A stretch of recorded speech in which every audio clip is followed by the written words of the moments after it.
এটা গত শুক্রবারের ভিডিও, আর আমার ব্যস্ততার কারণে আপলোডই করা হয়নি। আমি জানি জুম্মার দিনে প্রতি ঘরে ঘরে মহিলারা তাদের রান্নাবান্না শেষ করে জুম্মা শেষ হওয়ার আগ পর্যন্ত হাজবেন্ড কিংবা ছেলে ফেরার অপেক্ষায় থাকে। আমার এই বারান্দা দিয়ে ওদের আসা যাওয়া দেখা যায়, তাই আমিও অপেক্ষা করে দেখতে থাকি ওরা কখন ফিরবে। শুক্রবারে রান্না করেছিলাম রোস্টের মতো করে একটু চিকেন, রোস্টের মতোই বলা যায়, আবার পুরোপুরি রোস্টও বলা যায় না। আর হলো পোলাও। সেই সাথে চিন্তা করতেছিলাম যে আমার হাজবেন্ড কি খাবে, কারণ ও মুরগি খায় না। এটা নিয়ে আমাকে সব সময় সমস্যার মধ্যে থাকতে হয়, মানে এক রান্না দিয়ে শেষ করে উঠতে পারি না।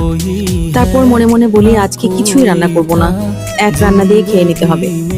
তারপরও রাগ টাগ সবকিছু মাটি করে দিয়ে ওর জন্য কিছু একটা আমাকে করতেই হয়। আসলে কি পারা যায় সেভাবে বলেন তো? তারপরে আবার চিংড়ির পোটলা বের করলাম, সেটাকে একটু অন্য স্টাইলে রান্না করলাম। মানে হচ্ছে প্রথমে মেখে নিলাম, তারপর এটা কষিয়ে নিব, তারপরে এখান থেকে পানি বের হলে এটা শুকিয়ে তারপরে হালকা করে পানি দেব। আর এদিকে রোস্ট হয়ে গেল, মানে ওই রোস্টের মতো করে চিকেন রান্নাটা। আর এই চিংড়ির এইভাবে রান্নাটা আমার সন্দেহ ছিল যে মশলার কোনো গন্ধ আসবে কিনা, কিন্তু ভালো মতো কষানোর কারণে খুব ভালো সুন্দর একটা ফ্লেভার আসছে। আর কাঁচামরিচ ধনেপাতা দিয়ে নামিয়ে নিলাম। তারপরেও আবার চিন্তা করলাম যে না, এক আইটেম হয়ে যায়, এরপরে আবার বেগুন ভাজা করলাম। খুবই সিম্পল, কিন্তু ও পোলাও খুব পছন্দ করে, আবার বেগুন ভাজা সাথে থাকলে আর কিছু লাগে না।